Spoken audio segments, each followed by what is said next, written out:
And hello, everybody, and welcome to another exciting episode of the Waterdhavian Job.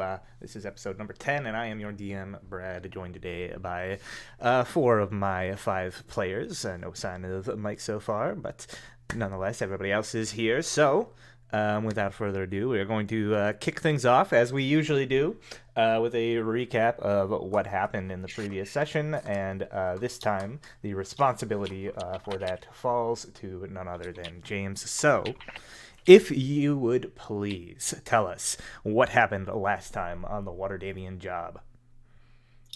So last time on the Waterdhavian job, we picked up on the morrow of the next day. Valerie, throughout the evening, had suffered some horrific nightmares, dreams that she was caught adrift in a whirlpool of water, unable to escape its pool to the center. She dreamt as she got near the center that there was something in the middle of the whirlpool, and as she reached out to grab it, she woke up. Upon waking up, she was unable to get back to sleep.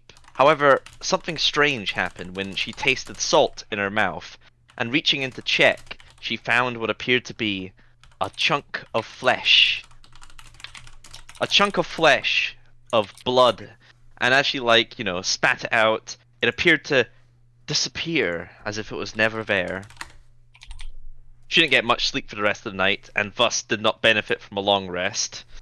Not salty at all. And then, after that was dealt with, she headed downstairs and met up with the rest of the group as Sheldrake and Bassick went off to do some business. Sheldrake wouldn't elaborate on that any further. Drinking. So, Basic. Bassick was with oh her. yeah, sorry. Sorry. Dricken and Sheldrake. And so as they went away, Valerie, Bassick, and Sir Reginald all made their way to the meeting that she had booked with the Order of Street Cleaners in order to get the paperwork finalized, payment sent, and Garbaggio removed from outside the manor. However, as they stepped outside, they noticed what appeared to be a packed street of building work, as what appeared to be roofers and carpenters were working on the building across Trollskull Manor, the one purchased by the Mr. Froon, mysterious man that he is. We caught a glimpse of him talking to one of his subordinates as they were in the midst of the renovations. Bassick was able to overhear with his cat-like ears, and apparently, from what he heard, it sounded like Mr. Froon was working on his refurbishments without guild sanction, in breach of guild protocol, no less. So, as they headed off and went for their meeting, Valerie signed the paperwork, paid them the coin with an additional 5 gold, having to make them aware of the business in the streets, and that the street cleaners would probably have to take a detour to get there, which would be a little bit longer, but not too bad, so it was only an extra 5 gold. After this, she headed to the Order of Roofers, or whatever the fuck they're called. Something. And alerted them to the non-guild work going on across the street. Because after all, the guilds are the backbone of the city. We can't just have people undermining them left, right, and center. Anyway, so after she put in that formal complaint, they said they would investigate it, but unfortunately they wouldn't be able to take any action any quicker until they, unless they had any hard evidence of the fact that they were operating without guild approval. Valerie took note of this, I suppose. So, as they did that, Valerie thought it was maybe worth a good idea to maybe get some information on who Mr. Froon could be. None of the guild people seemed to know, so she turned to her companion Sir Reginald, asking him to maybe get in contact with some of his old associates. Sir Reginald knew of some, I guess the best word to describe would be dead drops, where he would transcribe a message, place it at the proper place. Eventually someone would come check it and reply. So Reginald believes it would probably take a few days, though, in order to get that sorted. Valerie, while he was doing that, went back to the Trollskull Alley and went to meet up with the local bookstore owner, whose name is Rashal. She was asking him if he knew anything about Mr. Froon. However, he said that he did not. Shame. So she instead decided to ask him about the history of Trollskull Manor. Rashal, the local academic and folklorist, I suppose, and local historian, um, perked up at a chance to finally regale someone with his stories, and told Valerie that Trollskull Manor has a long history. Apparently, it was originally built by a dwarf named Ulcoria, who sold it to a family of shield dwarves, who then in turn sold it to an orphanage for a few years. Um, the orphanage was owned by this woman whose name was Arissa Murfkettle. However, she apparently had a more malevolent purpose for doing what she did, not out the kindness of her own heart, because she was in fact a hag the whole time, who took it upon herself to cook and eat some of the children. She was slain by adventurers many hundreds of years ago, and the Trollskull Manor remained dilapidated, not able to shrug off its insipid reputation for many years, until it was bought by Leaf. And then after his demise, it has stood empty ever since. Making the easy connection of the bones with the hag eating the kids, they thought maybe it'd be best to try and find out what they could about hags, however, the time did not allow it at that current moment. So I went back to Trollskull Manor, and wouldn't you believe it, we had a surprise visitor. Turns out Rainier Neverember was good on his word on more than one account, as he had sent to us a woman of no shortage of esteem, Vadra Safahar. Vadra, the Blackstaff of Blackstaff Academy, came to us with a mission, another job. She was willing to pay us 500 gold to find to find a missing apprentice by the name of Constance. Apparently, what happened was that Constance was studying at Vestendia Estate, a manor somewhere outside of Waterdeep. A big library and academic building that one could sequester themselves away in, avoiding distractions as they studied whatever arcane research they were doing. Constance was alone there, and apparently trying to follow up on Vestendia's prior research. Um, which was apparently the idea of trying to create pocket dimensions. A permanent version of Mordenkainen's magnificent mansion was said to be one of the things they were looking into.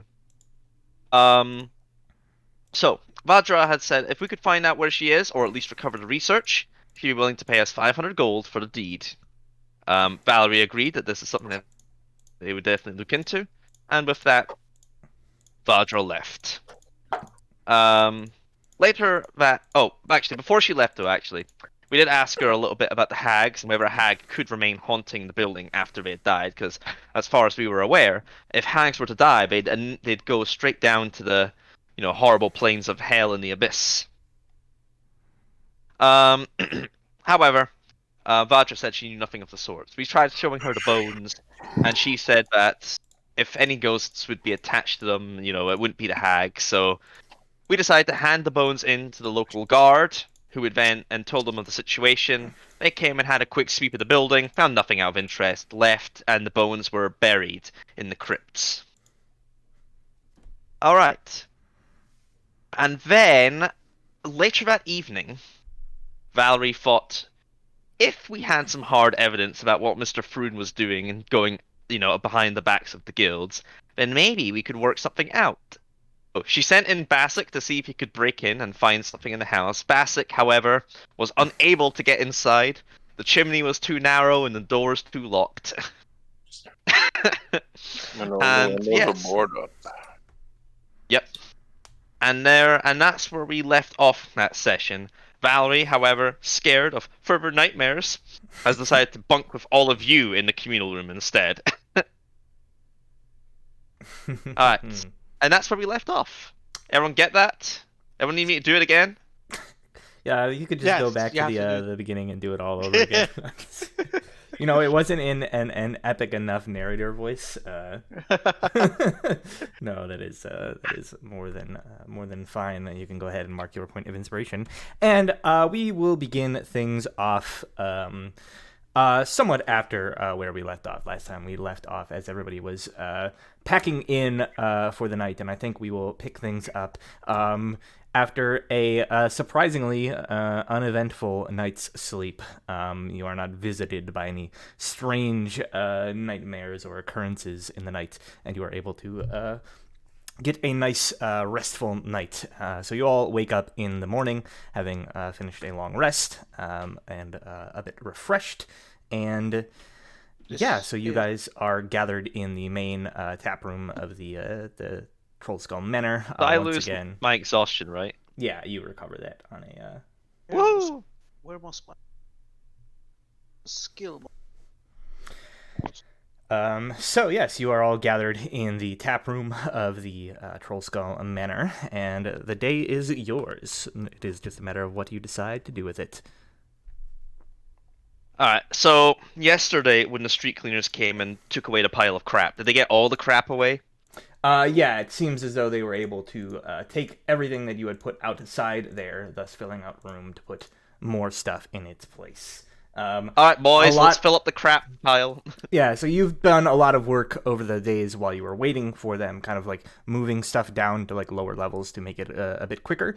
So if you want to spend maybe like the first, half of the day, like the morning and such to clear, basically like fill the area up again, and you are more than capable of doing so.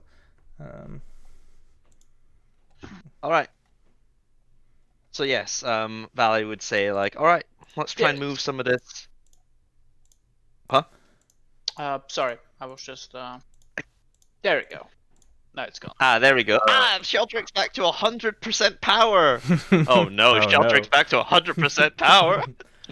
Quick He's question. holding back though. this whole time. How much of our trash is basically out, like percentage-wise? Well, it's not a huge like area that you have to store, but I would say probably it's probably enough area there to store like a floor's worth of like stuff. So you've probably dealt with like a third, maybe. Okay.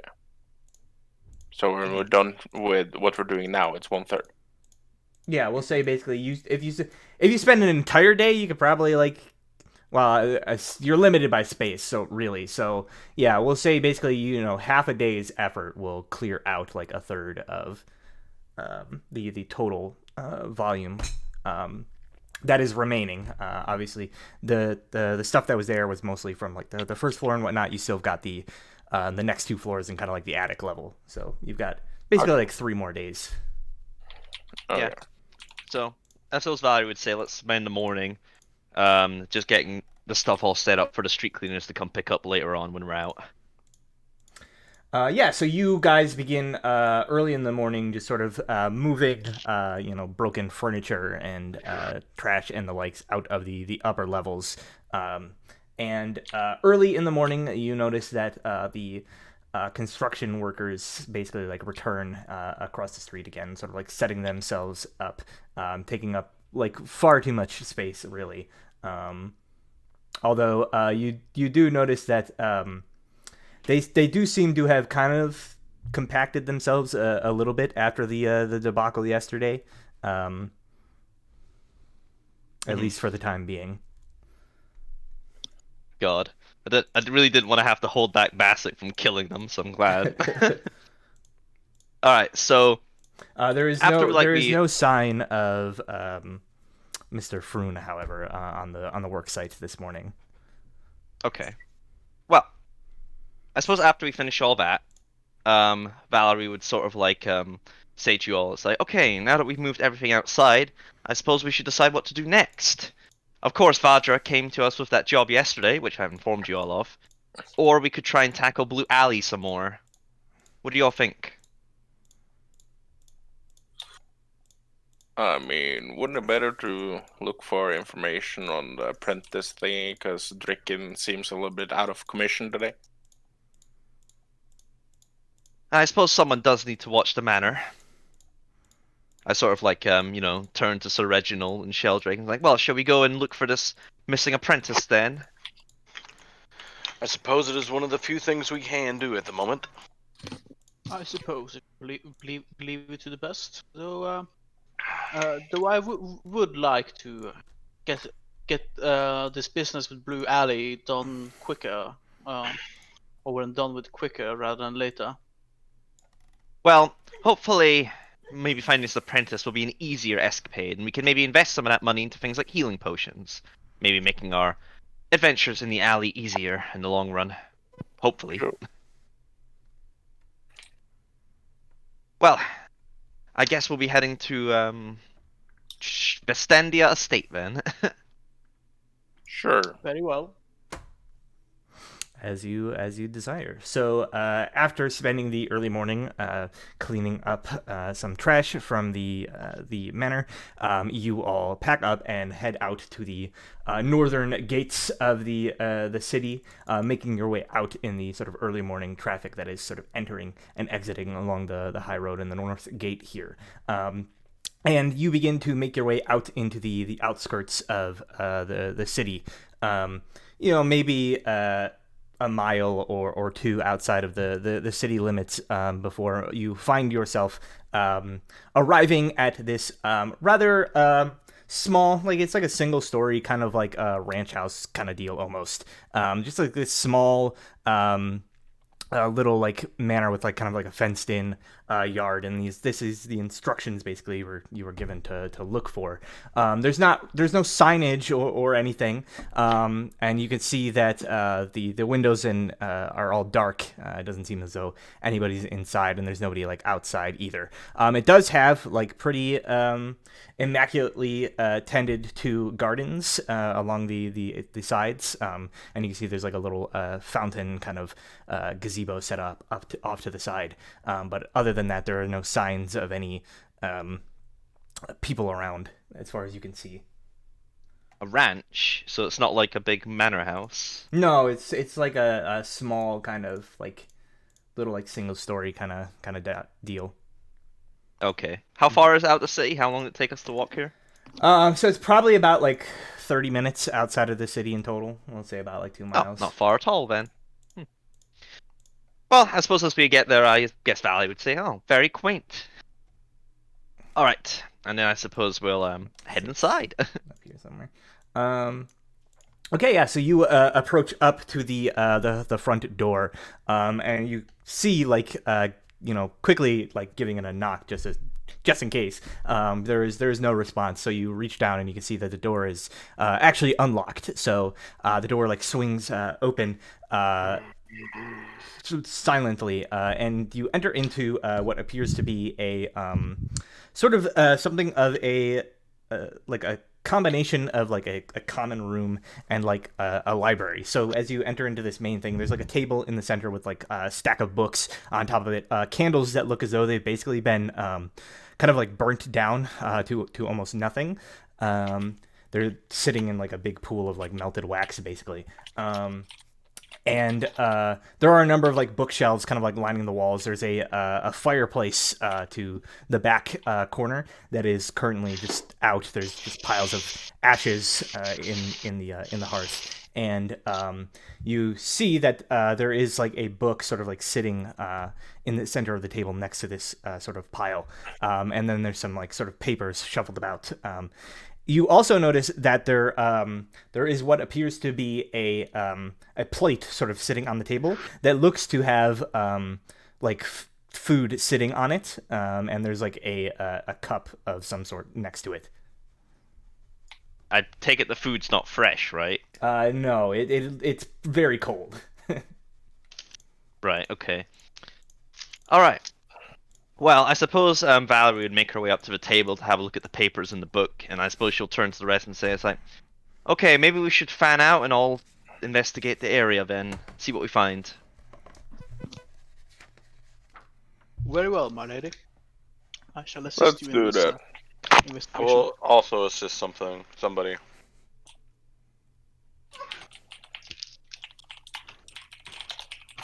I mean, Okay.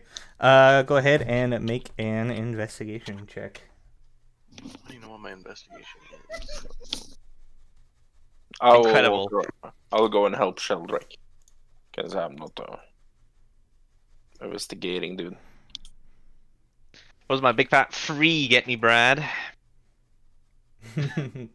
um, anybody else want to make a check or just? I suppose if I'm allowed. Yeah, You can split up. Like there's more than just this room, so you can like split up and search elsewhere. I'll roll as soon as my sheet is loaded. Okay.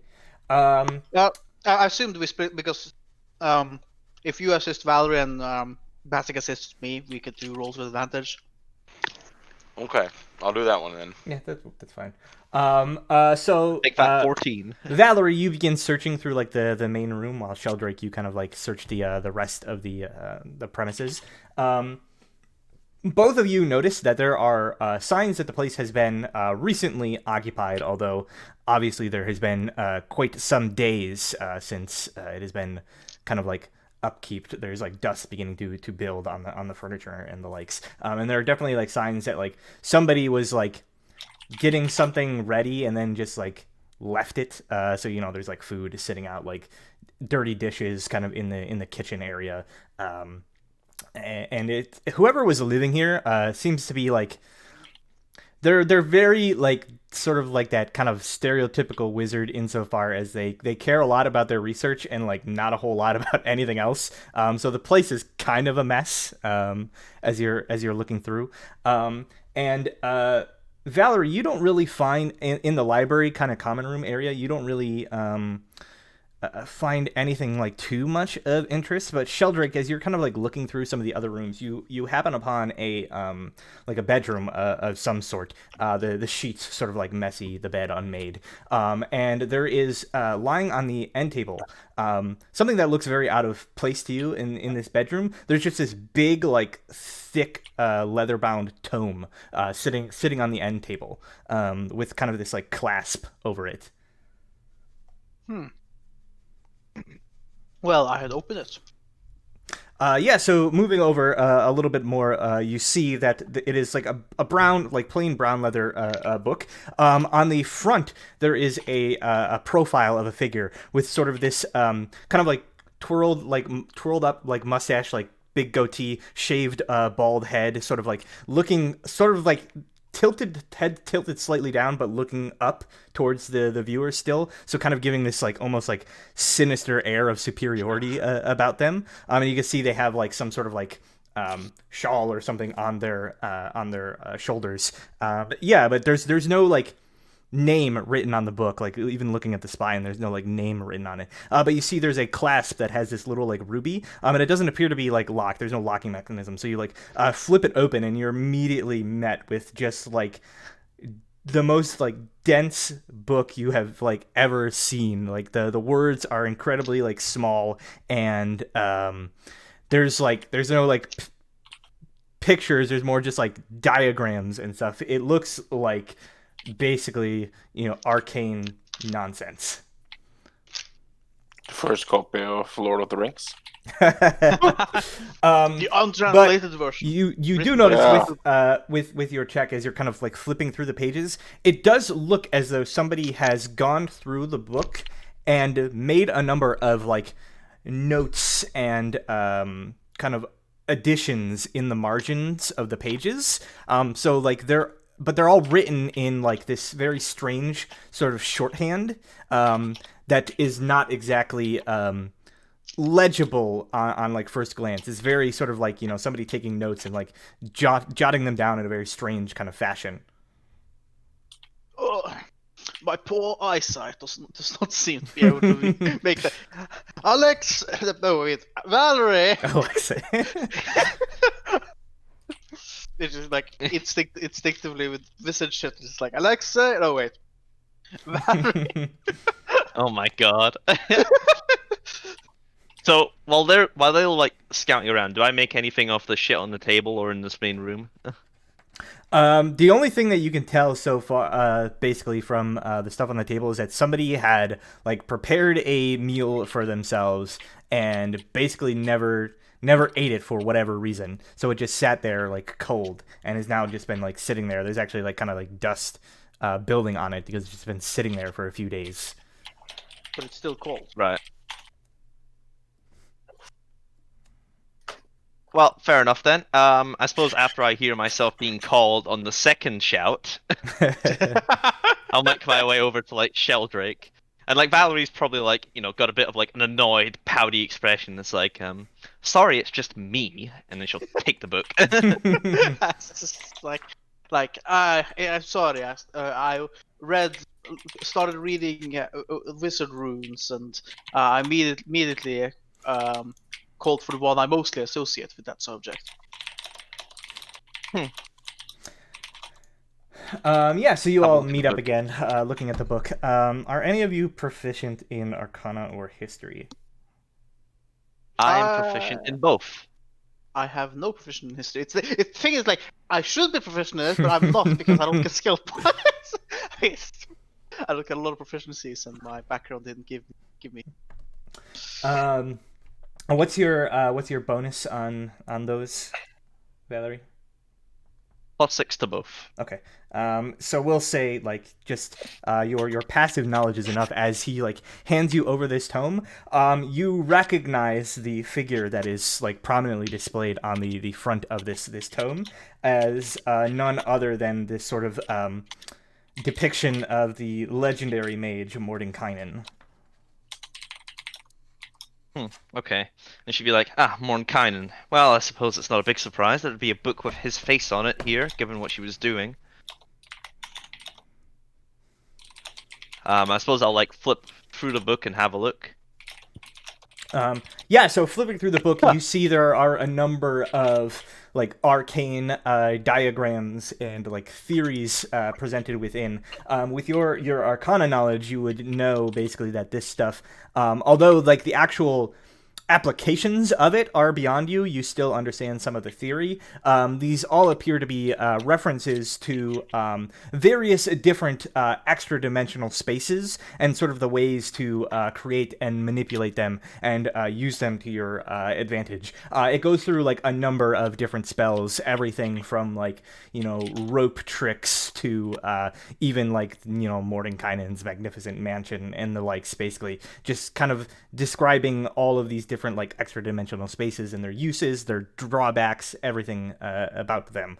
But you also notice, like flipping through, that there is every so often strange sort of like shorthand notes written in the margins, which if you would like, you can make an Arcana check to try to decipher. Who wants to assist me? Well, if you have to can. be proficient. Yeah, you can. You have to be proficient to make this check. You cannot get assistance from anybody if they are not proficient. Has anyone got proficiency in Arcana other than me? Well, now that you meant, no, I don't. Fuck. So Reginald, well, actually, you see, before I became a barbarian smuggler, I actually wanted to go be a mage. Went to visit school. Please, I'm not that deep. Smuggling was the deepest I was willing to go. Oh god. Alright, anyone? And it was intelligence. The answer I is have no, neither James. history or Arcana. And Sheldrick doesn't have Arcana? I have no reason to have Arcana. Unless a sleight of hand helps you to turn a page very slowly. Alright. Nicely. I mean, I have athletics. I can yeet the book. I have. Unassisted then, 16. Okay. With a 16, you spend maybe like an hour or so kind of referencing these different notes, and kind of like you pull one of the pieces of paper out and begin like jotting stuff down, basically quickly kind of like deciphering what all these sort of like strange mumblings can mean.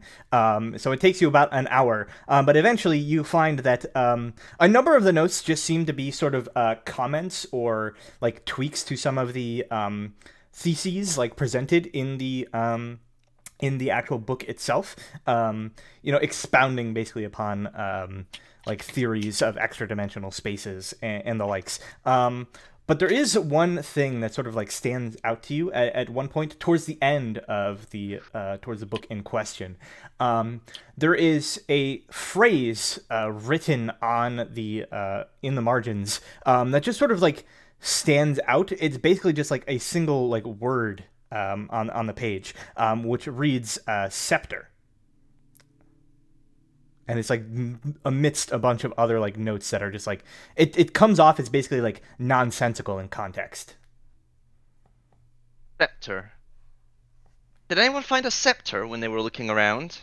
As soon as you say that, there is a sort of like humming noise in the air. Oh no! And suddenly, towards like in front of the fireplace, you see this oaken set of double doors, banded and reinforced with iron, just shimmering, appears in the space. Well, I didn't expect that. And she looks around to everyone else. So, should we grab the iron door and be teleported back to the yawning portal? It's not.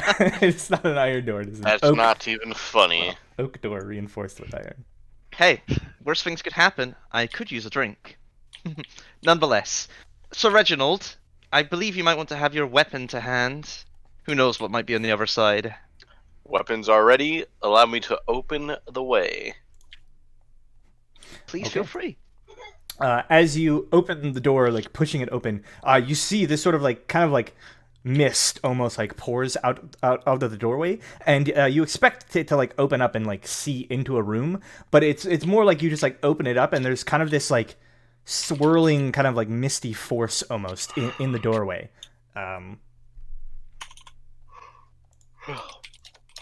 It Misty definitely force, doesn't. eh? It definitely doesn't just like open to like whatever's behind it, right? You would open it and maybe expected to see the fireplace behind it. Yes, I've but heard there's- about these fog walls. There's a Oh, no, there's it's a it's fog wall. fog wall. Brad, I Fog wall. traversed the fog. Okay, you put your hand forward and it sinks into the fog, and then you slowly push yourself through. It makes like a like noise as you do so. I hit you from There's a There's a behind. giant, And then- there's a giant red bar and then a appears big at the red bottom bar of appears with like a name over it, and then you hear some like da, da, da, da, da, da, da, da. Oh, yes. No. So entering through, First you can pick me. see that you emerge into what appears to be some sort of like small, like narrow foyer. There's a ceiling that arches 15 feet overhead, and long hallways stretch out to the left and right. There are a number of what appear to be like bronze lamps hanging along the wall that appear to be like lit, and they're like lighting and illuminating the place. There is, it appears like the walls are all made of stone, and there are some like, you see some like oaken, iron-bound oaken like doors to either side. You all see like he walks through the fog and then basically just like disappears, right? He like sinks into the fog and he's just no longer visible. Right. Dead. Well, one way forward.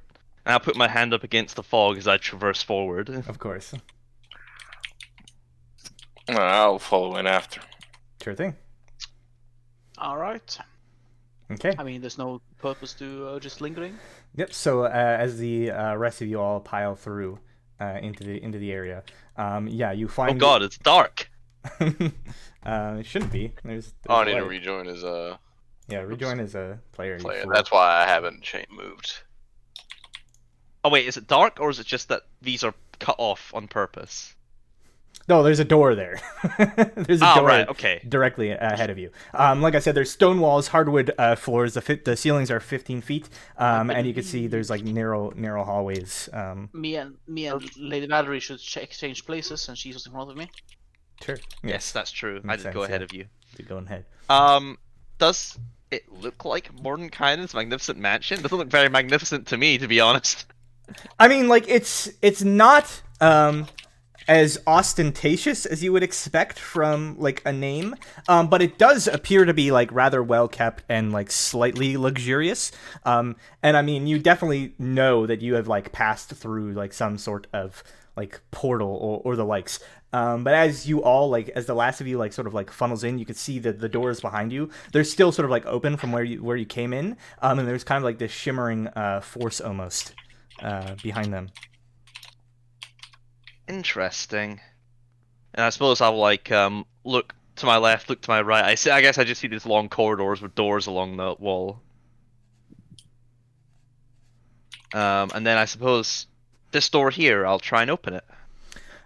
Yeah, so you go up ahead and open that door, and you can see it doesn't make any noise. Seems to be like pretty well well kept as far as that goes.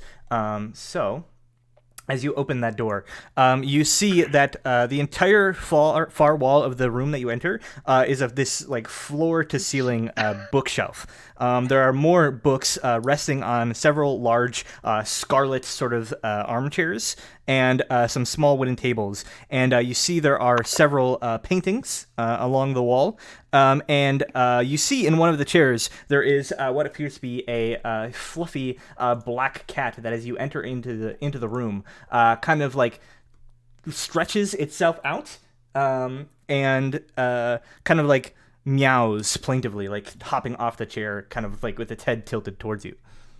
And in that So- moment, Bastic Dricken turns jumps out up. of- And then in that moment, No, sorry, Dricken. Dricken comes running through the doorway. Wait for me! Hello, Mike. As I fix everything. Yeah. Hello, Mike. Welcome. How's it Hey, Rob. going? And here I thought Um, we were gonna find a killer rabbit. At the if also after we have entered this place, I will with Lady Valerie in front of me. I will hold lean in behind her, holding out a glass of wines, like your drink, my lady. What? Oh, where did you? I didn't have a drink. It's just, you asked for one earlier. Where did you? Look at him. Like, is there a bottle on his belt? No, not currently, but I do have like a satchel. I suppose Spooky. I'll like drink it, I guess, and hand back the glass. And it's like, thank you, Sheldrake. You're welcome, my lady.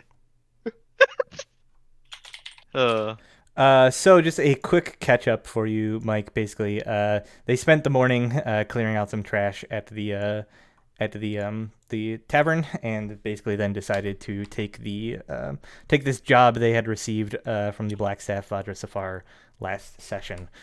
So basically, you traveled outside of the city to a small little cottage of some sort, explored it for a bit, found a book with some strange writing in it. Alexei said something out loud, and then basically like this magical doorway appeared, and everybody has It's stepped Valerie. Valerie. Stop playing the same character. Okay, so Dricken is here now. Reginald gets pushed out of the way. Everybody gets pushed out of the way as he comes running through the double doors. Mhm. Oh Christ. Well, anyway, I suppose Valerie would see the cat in the room and she'll like step in. Hey there, little guy. Make her way up to the cat. Yeah, so it like approaches you as like a cat that is used to like humans would, and kind of like circles around you, like nuzzling up to your leg, and then kind of like looks up at you and kind of like gives this like mewling noise, just kind of like looking up. You see these kind of like eyes, like kind of like these bright yellowy eyes looking up at you expectantly. The fucking cat. Give him a pet. Okay. Yeah, you like reach down and like pet the cat, and it seems to just sort of like purr in response. But it continues to just sort of like circle around you, like as it looks as like expectant, like it's expecting something. Does he have a collar? It does not. Okay. I mean, Bassic makes snacks, doesn't he? Have a Bassic snack. I'll like take out little. I imagine. What would Bassic snack be? Jerky? Snacks. A biscuit? Morton? I just stare at the cat. What snacks did you make for us today? I don't know. Biscuits. Sure. Cool. Okay. I'll so take a you- little break. I'll break off a little end of the biscuit and hold it over to the cat. Yeah. So can you make an animal handling check as you reach down to do so? I swear to God, if he just swipes at me for 1 damage, I'm gonna be annoyed. I'm not helping you.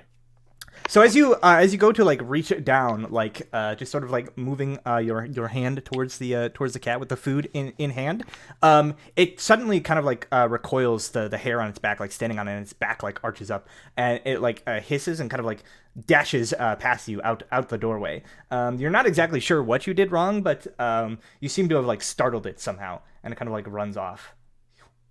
dashing past everybody. Basically, you No, all come see back, this, little you all see guy! this cat just come bolting out of the room and kind of like dodge between your legs and like run away. Come back, little guy.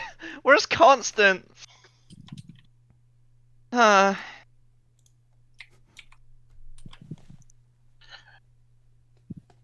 All you right. have One had a thing long rest. I can do. I didn't do. Hack of +7 opportunity, the animal cat. handling. Oh, damn. So do I, but ain't gonna do anything about it. I have to. All right. I guess join I'll investigate this room, Brad. If there's anything here. Sure, go ahead and make an investigation check. There's quite a few like books and the likes to pull through, so it'll be some time. Okay. 21. So you spend like a good maybe like this is a long investigation check. So you spend like a good like half hour like pouring through the contents of the room, sort of looking over the books and the likes. And you see that it appears as though almost all the books in this study were written by somebody named Fistandia. Most appear to be memoirs. She was according to the books and some of the diaries and stuff, she was a powerful mage as well as a priest of Mistra, who oftentimes frequented the Blackstaff Tower's libraries.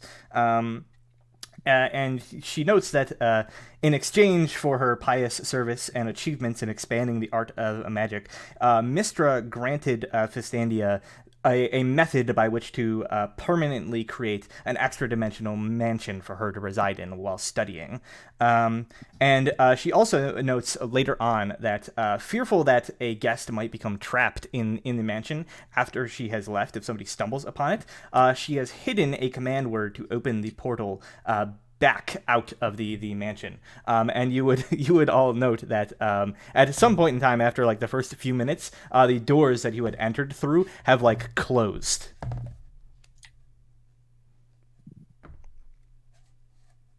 Right. Okay.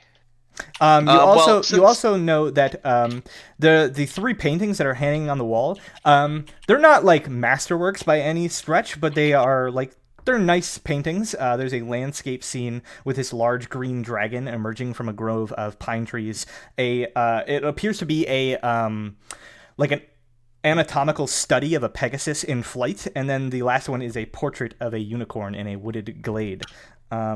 You also notice, Alexei, that on the far northern wall behind the Valerie. Valerie, on the stop playing the same fucking character. On the far northern wall, behind the bookshelf, there is a strange seam of light that seems to be squeezing out from underneath the wall.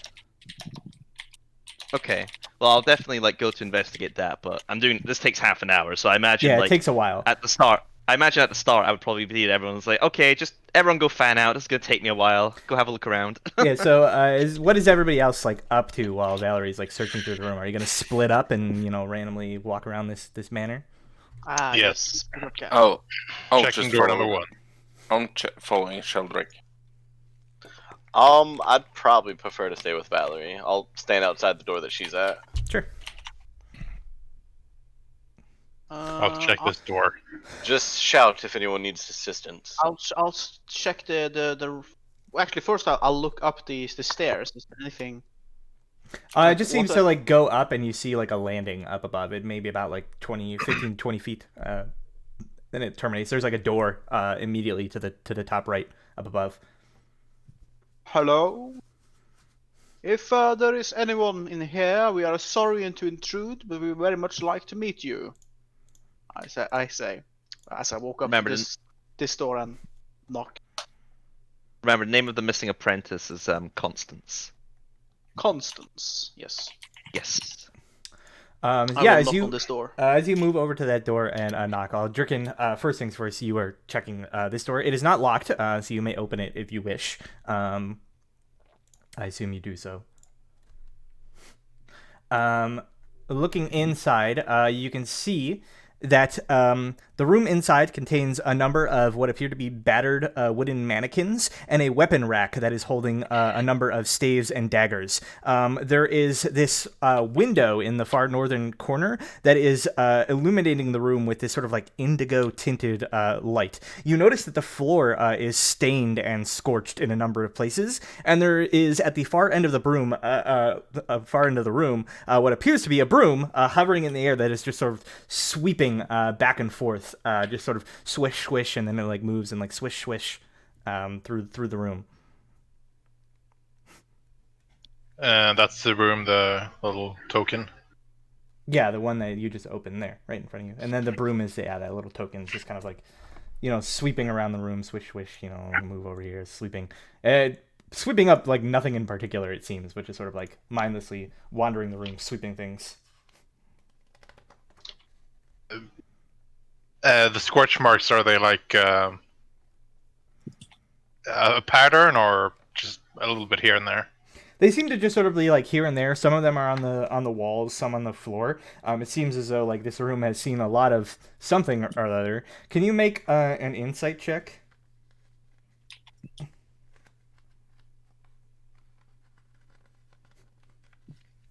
Okay. So you quickly like look through the room, and you notice like on the far wall as you're kind of like looking around, there is a number of like diagrams. Did Brad DC there? No, I'm here. Hello, can you hear me? You lagged out. Okay. You lagged out. Yeah, you lagged out for a bit there. Interesting. I didn't hear what you said. Okay. So with 21 there, you notice looking around the room that on one of the walls, let's say like the right-hand wall, there is a number of like diagrams that are sort of like sketched out that look to be various sort of attacking and like parrying positions, like combat stances, basically, for wielders of like staves and daggers. You also notice like, judging by the marks on like the mannequins, which have some scorch marks on them, it appears as though this is basically the room that somebody was using to like practice combat techniques in, and you are sure the scorch marks are probably evident of somebody's magical incantations. But the other marks are like, like dagger marks or like staff marks. This room has sustained quite a bit of damage from the processes that went on through here. I think I found the training room and a magical broom. Meanwhile, Sheldrake, you're knocking on that door. You knock and you hear suddenly like this sort of sound of what appears